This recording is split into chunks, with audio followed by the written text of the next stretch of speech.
ወጣ ብዬ ቦሌ አካባቢ ይገኛለሁ። እዚህ የተገኘሁበት ዋነኛው ምክንያት ደግሞ አርታዊ ጋለሪን ከመሰረቱ ሁለት ወጣቶች መካከል አንዱ የሆነው አብነት ተሾመ የፎቶ ኤግዚቢሽን አዘጋጅቷል። ይህ የፎቶ ኤግዚቢሽን ሪፍሬሚንግ ኢትዮጵያ የሚል ስያሜ የተሰጠው ሲሆን የሀገርን መልክ በሀገር ልጅ በፎቶ ጥበብ ለመመልከት እኔ በጣም ጓጉቻለሁ።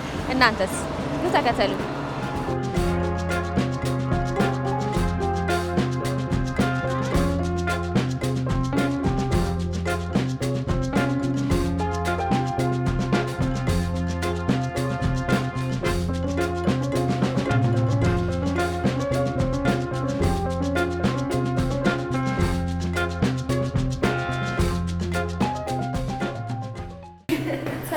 እንዴት ነሽ? ሰላም፣ እንኳን ደህና መጣሽ።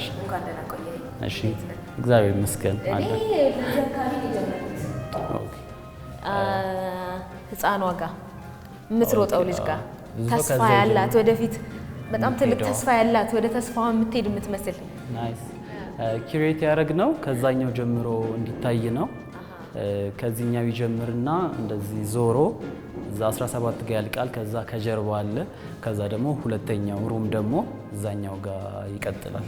በቁጥር በቅደም ተከተሉ መሰረት ነው ማየት ያለብኝ። አዎ በሁሉም ማየት ይችላል፣ ግን በሱ መሰረት ቢታይ የበለጠ እኛ ባሰብነው መሰረት የበለጠ ይሄዳል። ምክንያቱም ፎቶቹን ስንደረድራቸው ዝም ብለን ራንደም ሳይሆኑ የራሱ ሲኩዌንስ አለው። ላይክ መጀመሪያ የምናየው ከቦታው አንጻር፣ ከፎቶ አይነት አንጻር፣ ከሚናገረው ታሪክ አንጻር ነው የተደረደሩት።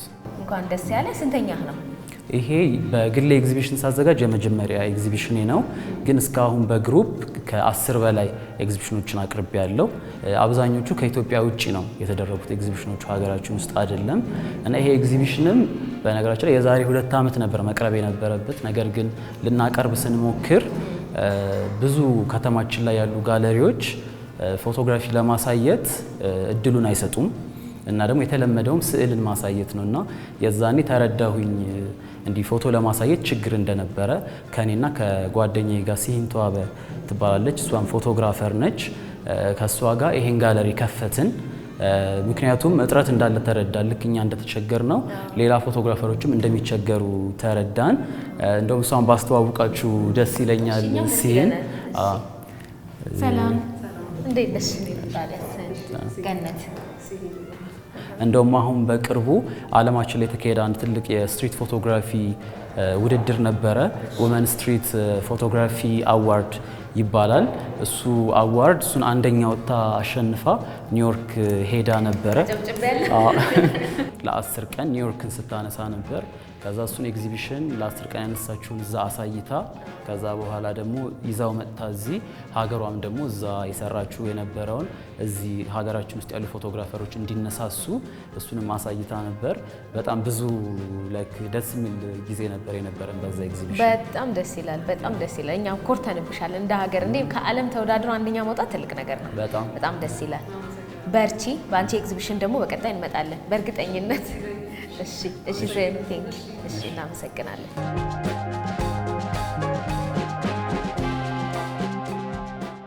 ብዙ ጊዜ ኢትዮጵያ ስትገለጽ ወይ ስለ ኢትዮጵያ ያው እኛ እናውቀዋለን እዚህ ያለን፣ ግን በውጪ በዓለም ያለ ሕዝብ ስለኛ የሚያውቀው ድሮ በተነገሩ ትርክቶች ነው። የተተረከው ታሪካችን ደግሞ ድሮ በነበሩ ችግሮች፣ ጦርነቶችና መጥፎ በሆኑ ነገር ነው። የኛ ብቻ ሳይሆን አጠቃላይ የአፍሪካ። ስለዚህ የኛ ዓላማ ይሄን ኤግዚቢሽን ያዘጋጀሁበት እሱን መቀየር ነው እና እኛ ከድሮ ከተነገሩት ከረሃቡ፣ ከጦርነቱ፣ ከችግሩ የዘለለ ታሪክ አለን እና አብዛኞቹ በሀያላን በሆኑ ሀገሮችና ያው ሚዲያውን በተቆጣጠሩ እነሱ ያው ከወደዱን ስለኛ ጥሩ ነገር ያወራሉ፣ ካልወደዱን ደግሞ መጥፎ ነገር ያወራሉ እና እሱ ላይ ያዘነብላሉ። እሱን መቀየር ነው። እዚህ ህዝብ ውስጥ የሰዎች ታሪክ አለ፣ የግለሰቦች፣ የቦታዎች፣ የተለያዩ ሃይማኖት ተቋማት፣ የአመላለክ ስነ ስርዓቶች፣ ባህሎች፣ ሙዚቃ፣ የተለያየ ነገሮች አለንና እሱን ማሳየትና ኢትዮጵያን በአዲስ ይሄ እውነተኛ በሆነው በሚያምር መልኩ ማስተዋወቅ ነው። በጣም ደስ ይላል። ይሄ አሁን ለምሳሌ የጥንት ስልጣኔ ያለን ሀገር መሆናችንን አንድ ማሳያ ይሆናል። አንድ ማሳያ ነው። ፎቶ ነው። አዎ ላሊበላ ውስጥ ካሉ 11 አብያተ ክርስቲያናት ውስጥ ከአንድ ድንጋይ ተፈልፍለው ከተሰሩት ውስጥ አንዱ ነው። ከዛ ደግሞ ይሄኛው ደግሞ ሰሜን ማውንቴን ነው። የሰሜን ተራሮች የሰሜን ተራሮች ፓርክ ውስጥ ነው ያነሳሁት። ይሄም የሀገራችንን ውበቱን ላንድስኬፑን እንዴት ያማረ እንትን እንዳለው የሚያሳየን ነው። እኛ አባት ደግሞ ገርሃልታ አካባቢ ካሉ ቤተክርስቲያኖች ውስጥ በአንዱ ቤተክርስቲያን ነው ያነሳዋቸው።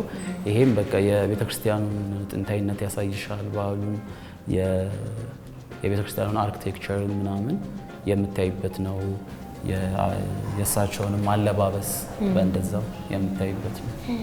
ሪፍሬሚንግ ኢትዮጵያ ስንል በጣም ትልቅ ሀሳብ ነው አይደለም? በፎቶ ግን ለመግለጽ በፎቶ ጥበብ ለማሳየት እንዴት አሰብከው?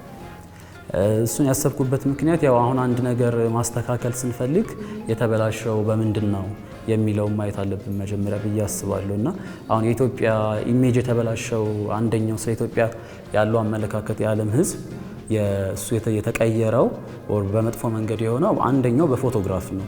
ምክንያቱም አንደኛ ያው በእርዳታ ሰበብ አንዳንዴ ደግሞ የስቶሪ ቴሊንግ ወይም ታሪክን መንገር በሚል ሰበብ የተለያዩ የአውሮፓ ፎቶግራፈሮች የአሜሪካ በቃ ከተለያየ ሀገር የሚመጡ ፎቶግራፈሮች እየመጡ ያነሱት ፎቶ አለና አብዛኛው በቃ በድርቅ ጊዜ ነው፣ በችግር ጊዜ ነው፣ በጦርነት ጊዜ ነው። ስለዚህ የዓለም ሕዝብ የሚያቀን እሱን ነው። በቃ መጨረሻ ስለ ኢትዮጵያ የሰማው ወይም መጀመሪያ የሰማው እሱን ችግር ነው። ስለዚህ አእምሯቸው ውስጥ ያለው ነገር እሱ ነው። እሱን የተበላሸውን ለመቀየር አሁንም መጠቀም የምንችለው ራሱ ፎቶግራፍን ነው ማለት ነው። ስለዚህ አሁን ምን ይመስላል ኢትዮጵያ? ላንድስኬፑ ምንድን ነው? ማህበረሰቡ እንዴት ነው የሚኖረው? ባህላችን ይሄ ምን አይነት ነው? አሁን እዚህኛው ፎቶ ላይ እንደምናየው አለባበሳችን ምን አይነት ነው? ኢትዮጵያ ውስጥ ያሉ ልጆች ምን አይነት ናቸው? ለምሳሌ ይሄኛው ፎቶ ካየሹ ትግራይ ውስጥ ነው፣ ገርሃልታ ተራሮች አካባቢ እሷ ወልዳ የእሷ ክርስትና ልጃቸውን ክርስትና አስነስተው ከቤተ ክርስቲያን እየተመለሱ ነው። እና በቃ ይሄን ፎቶ በደንብ ስታዩ አለባበሳቸውን ታያለሽ፣ እንዴት ደስተኛ ሰዎች እንደሆኑ ታያለሽ። ከዛ ዲቴይሉን ደግሞ ስታይ እጃቸው ላይ ያለው የሳር ቀለበት፣ የያዙት ዘንባባ የፋሲካ ጊዜ የሆሳና ቀን መሆኑን ትመለከቻለሽ። ስለዚህ በዚህ ያለንን መጥፎ ታሪክ እንቀይረዋለን ማለት ነው። ሰዎች ይሄን ሲያዩ አሃ እንደዚህ አይነት ሰዎች ነው ወይ የሚኖሩት ይላሉ። ነገር ግን ይሄን ስል አሁን እኔ የምሰራው ፎቶ ወይም እኔና ትንሽ ጓደኞች የምናደርገው ነገር አይቀይርም። የኢትዮጵያ የተበላሸው ይሄ በፎቶ ብቻ አይደለም። ታሪካችን ተበላሽቷል በጽሁፍ ጆርናሊዝሙም ላይ ስትመጪ እንደዛው ነው። የተለያዩ የብዙ ሰዎች አስተዋጽኦ ነው እንጂ ያው አንድ ሰው ብቻውን መቀየር አይችልም። ነገር ግን ካለው ያው ከትልቁ ባህር ቢያንስ እኛ የምንሰራው ነገር አንድ የውሃ ጠብታ ይሆናል፣ የሆነ ነገር አስተዋጽኦ ያበረክታል ብዬ አስባለሁ። ብዙ ጊዜ የአክሱም ጽዮን ከውጭ ያለውን እናውቀዋለን፣ እንደዚህ ኦቫል የሆኑ የአርኪቴክቸር ይሄ ፋሳዱን። ከውስጥ ግን ምን እንደሚመስል እንደው ብዙ ሰው አያውቀውም እና ብዙ ጠይቆኛል። እሱን እዚህ ጋር አይመስልም። የተለመደው ከውጭ ያለው ነው። ይሄኛው እሱን ያሳየናል። ቅድም ስትለኝ የነበረው አንድ ነገር አለ ሲነገር የኖረው በውጭም ዓለም እንደገና ሀገራችንም ውስጥ ያለው የተዛቡ አመለካከቶች በተዛባ ሁኔታ ሲነገር የኖረ ትርክት አለና ፎቶ ያንን መቀየር ይችላል ወይ? እንዴት ነው መቀየር የሚችለው? ፎቶ በደንብ መቀየር ይችላል በስነ ስርዓት እስከተጠቀምንበት ድረስና በደንብ ኃይሉን ማጉላት በሚችል መልኩ በፕሮፌሽናል በሆነ መልኩ እስከተጠቀምንበት ድረስ ማጉላት ይችላል። ምክንያቱም ቅድም እንደገለጽ ነው የተበላሸውን በፎቶ እስከሆነ ድረስ ልክ አሁን አንድ ሰው አንድ ፎቶ ሲያይ አሁን ለምሳሌ ይሄኛውን ሲያይ እንደውም እኛ ወደ መጀመሪያ አካባቢ እኔ መቀየር ያለብን ሪፍሬም ብዬ ሳስብ የማስበው ለፎሪነሮች ለውጭ ዜጋዎች ኢትዮጵያን ለማያውቁ ብቻ ይመስለኝ ነበር። ግን እኛ ራሱ እርስ በእርስ እዚህ ኢትዮጵያ የምንኖር ሰዎች ሙሉ ሀገራችንን አናውቅም ማወቅ ባለብን መጠን። አሁን ብዙ ይሄኛውን ፎቶ ሲያይ ሌላ ሀገር ወደ ይሄ ሌላ አፍሪካ ሀገሮች ወደ ታንዛኒያ ምናምን ይመስላል፣ ግን አይደለም። ይሄኛው ፎቶ እንደዚህ የሞላ እንደውም የአባይ ፏፏቴ ነው። የአባይ ፏፏቴም ብዙ ሰው መስሎታል። የአባይ ፏፏቴም አይደለም፣ ሌላ ነው። 14 ቁጥር ደንገዋጅ ይባላል። በደሌ ዞን ይሄ ቡኖ በደሌ ዞን ውስጥ ነው የሚገኘው እና አብዛኛውን ጊዜ በቃ እንደዚህ ይፈሳል። በጣም ብዙ ውሃን ያለው ከጀርባው ደግሞ ዋሻ አለው። በዚህም በዛም በኩል መግባት ይቻላል። ምናልባት በኋላ ሌላ ፎቶ ደግሞ አሳይሻለሁ። በቃ ገብተሽ ዋሻ ማለት በእንትኑ ውስጥ በፏፏቴው ከጀርባ ሆነሽ ማየት ትችያለሽ። አትቀልድ፣ በጣም ደስ ይላል። እንደዚህ አይነት ነገር እንዳለ ብዙ ሰው አያውቅም እንዴ? እኔ አላውቅም። እኔ አሁን ሳየው በቃ የአባይ ፏፏቴ እንደዚህ ነው መልኩ። ብዙ ጊዜ በተለይ ክረምት ሲሆን ደግሞ ይሞላል፣ ግን በዚህ ልክ አይደለምና ትንሽ እንትን እያደረገኝ ነበረ። ይሄኛው ከአባይ በደንብ ይለያል። እዚህ ጋር ወፎቹንም ታያቸዋለሽ። ብቻ በጣም የሚያምር ቦታ ነው፣ ግን አናውቀውም። ስለዚህ አሁን በቃ ይሄም ጥሩ ምሳሌ ነው። አንቺ እዚህ ጋር ልክ እንዳወቅሽው ሌላም ሰዎች ልክ እንደዚህ ሲያዩት እንዴ ይሄ ያለ እንዴ ብለው ይማራሉ። ሲያምር ደግሞ ተፈጥሮ ራሱ ቦታው በጣም ነው የሚያምረው። በጣም ቆንጆ ቦታ ነው። ሁሉም ሰው እንዲጎበኘው ሪኮመንድ ከማረገው ውስጥ ነው። በጣም ቆንጆ ነው። በጣም ደስ ይላል። ስለዚህ በቃ አሁን በዚህ መልኩ ነው የምንቀይረው። የማያውቀውን ሰው እዛ ጋር አወቀ ማለት ነው። ስለዚህ አሁን ይሄ እንዲህ እንደተቀየረው ጽሁፉም ሲቀየር የሁሉም ነገር አንድ ላይ ሲቀየር የሀገራችንን ምስል ሀገራችንን ገጽታ የምትወሰድበትን መንገድ እንቀይረዋለን ማለት ነው። በጣም አሪፍ። እንግዲህ ብዙ ጊዜ ውጭ ሀገር ነው ፎቶዎቻችንን ያቀረብነው ከጓደኛህም ከባልደረባህም ጋር እና ስትለኝ ነበረ። እንደው ምንድነው የሰው ምላሽ? ምን አይነት ምላሽ ይሰጣሉ? በጣም የሚገርም ነው። አሁን ብዙዎቹ ይሄ በክፋትም አይደለም እንደዛ ያወቁት፣ በቃ ስላወቁ ነው ያወቁት። ያ ስለሆነ አውቀዋል ነው እንጂ ልክ እንደ ኤግዚቢሽን ላይ ሲያዩ የኛን ሀገር ፎቶ እንደዚህ መሆኑን ምናምን ሲያዩ በጣም ነው የሚገረሙት። ያው በአንድ በኩል መገረማቸው እስካሁን ምንም ስራ እንዳልሰራን እና ብዙ ስራ እንደሚጠብቀን ያው ማሳያ ነው። ግን ለኛ ደግሞ እሱ በቃ ስኬት ነው። እሱ ማሳወቅ ከቻለን ወዲያው የሚጠይቁን እንዴት ነው መጎብኘት የምንችለው፣ ዲስታንሱ ከአዲስ አበባ ምን ያህል ነው፣ ይመቻል ወይ ለመጎብኘት የሚለውን ነው። እና አሁን እሁድ ነበር ኤግዚቢሽኑ የከፈት ነው። ከዚህ በኋላ እስከ ጥር 3 ድረስ ይቆያል። ከሰኞ እስከ እሁድ ሁሌ ጋለሪው ክፍት ነው። ከ4 ሰዓት እስከ 1 ሰዓት ድረስ እስከ ማታ። አሁን እንደዛ መጥተው ያዩ ሰዎች አሁን ይሄን ሲያዩ ስዕል ምናምን ወይ ዲጂታል አርትን የመሰላቸው እንጂ ኢትዮጵያ ውስጥ እንደዚህ አይነት የሻይ እርሻ እንዳለ ብዙ ሰው አያውቅም። አሁን የሻይ እርሻ ነው። ከላይ በድሮን ነው ያነሳ ነው። ጉመሮ ይባላል። የሚገኝበት ቦታ ደግሞ ኢሊባቡር ውስጥ ነው። ጋር ደግሞ የምንመለከተው የድሬዳዋ ፎቶዎች ናቸው።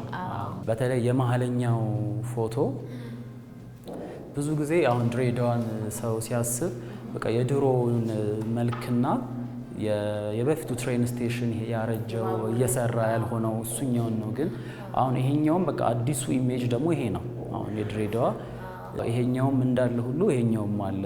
በቃ ይሄ አርባናይዜሽን ያው ማይቀር ነገር ነው። በቃ ይለወጣል። ዘመናዊ ባቡር በቃ ዘመናዊ ሰው ጉዞ የሚያደርግ ሰው እና በቃ ይሄ ሁለቱንም አንድ ላይ አጣጥመን ነው የምናሳየው። እነዚህኞቹ የምወዳቸው ፎቶዎች ናቸው። ሁለት ሴቶች ወክ ሲያደርጉ የሚያሳይ ነው። ያኛውም ደግሞ ሁለት ህፃናት ሲጫወቱ የሚያሳይ ፎቶ ነው። መብራት በምንድን ነው ይሄ? በሻማ ዋርም ከለር በጣም ደስ ይላል። የሆነ ህይወት ያለው ነገር ነው። አሁን ልክ እዚህ ጋር ጧፉ ሲበራ ነው በቃ ይሄኛው መልክ የሚመጣው። ልክ አሁን ጧፉ ሳይበራ ሲቀር ብዙም እንደዚህ አይደለምና በጣም የሚያምር በዓል አከባበር ነው። ይሄ የላሊበላ ፋሲካ እየተከበረ ነው። የፋሲካ ዋዜማ ላይ የነበረ የአምልኮ ስነ ስርዓት ነው።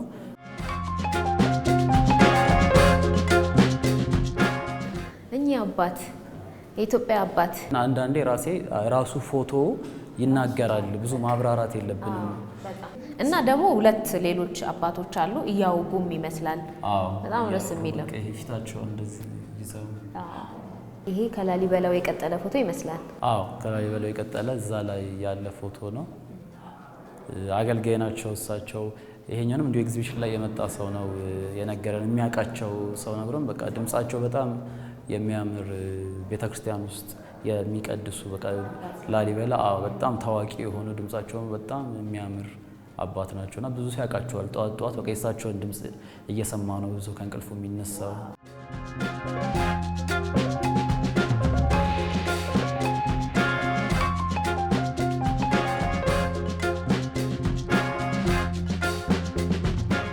እና ይሄን የመሳሰለ ምስል እያለ ነው እንግዲህ ስለኛ ሲነገር የኖረው በጣም የተዛባ መረጃ ወይም ሀሳብ ወይም ትርክት የኖረው ማለት ነውና አንተ ይዘኸው የተነሳኸው ሀሳብ ቀላል አይደለም። በጣም ትልቅ ሀሳብ ነው።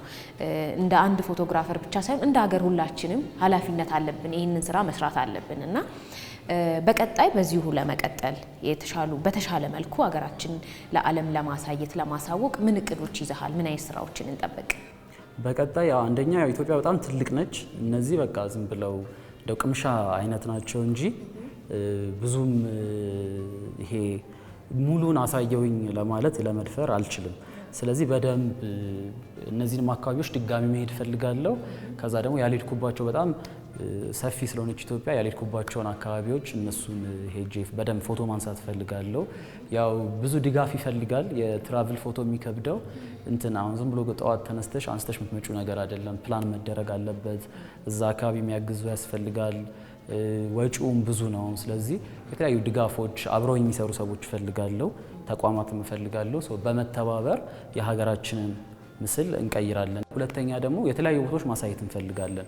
አሁን እዚህ ያሳይተናል። ያው መጀመሪያ ለራሳችን ማህበረሰብ ነው ቅድሚያ የምንሰጠው። ካሳየን በኋላ የተለያዩ ሀገሮች ይዘነው እንሄዳለን ይሄን ኤግዚቢሽን። ከዚህም ሰፋ ባሉ መልኩ በተለይ የሀገራችን ኢሜጅ የተዛባባቸው ቦታዎች የሆኑት ቦታዎች ላይ እዛ ሀገሮች ወስደን ማሳየት እንፈልጋለን። ከዚህ በዘለለም ደግሞ አንዱ ዓላማችን ፎቶን በፍሬም ከማሳየት በዘለለ የተለያዩ ህይወታችን ላይ የምንጠቀማቸው ነገሮች እንዲህ ካላንደሮች፣ አጀንዳዎች፣ ቲሸርቶች፣ የተለያዩ ነገሮች ላይ ይሄ የሚያምረውን የኢትዮጵያ ምስል ወይ ደብተር ላይ ሊሆን ይችላል። ለምሳሌ ተማሪዎች በቃ እሱን እያዩ ማደግ አለባቸው። ስለዚህ እነሱ ውስጥ ምናምን ማድረግ እንፈልጋለን። ከምንም በላይ ግን በቃ ሰዎች ይሄ ኤግዚቢሽኑን መጥተው እንዲያዩ በደንብ እንዲማሩ ከዛ ካዩም በኋላ ደግሞ ይሄ እኔ ብቻ የምቀይረው ነገር ስላልሆነ ሌላ ሰዎችም እንዲሰሩ ትንሽዬ ቅምሻ መነሳሻ ሊሆናቸው የሚችል ነገር ስለሆነ በቃ ይሄን ኤግዚቢሽን በደንብ ማሳየት እንፈልጋለን። በግሌም እንደ ጋለሪም በጣም አሪፍ አብነት፣ በጣም አመሰግናለሁ። በጣም ትልቅ ሀሳብ ነው። ቆንጆ ስራዎች ናቸው እኔ ያየሁት። ተመልካቾችን በጣም እንደተዝናናችሁ እንደወደዳችሁት አስባለሁ። እንግዲህ ጊዜ ሲኖራችሁ ለ3 ሳምንታት ክፍት ነው አይደለም? ክፍት ነው። ስለዚህ በሚመቻችሁ ቀን ሳምንቱ ሙሉ ክፍት ስለሆኑ በሚመቻችሁ ሰዓት መታችሁ እዩ፣ ጎብኙ፣ የሀገራችሁን መልክ ተመልከቱ። እንዲሁም እጅግ በጣም አመሰግናለሁ።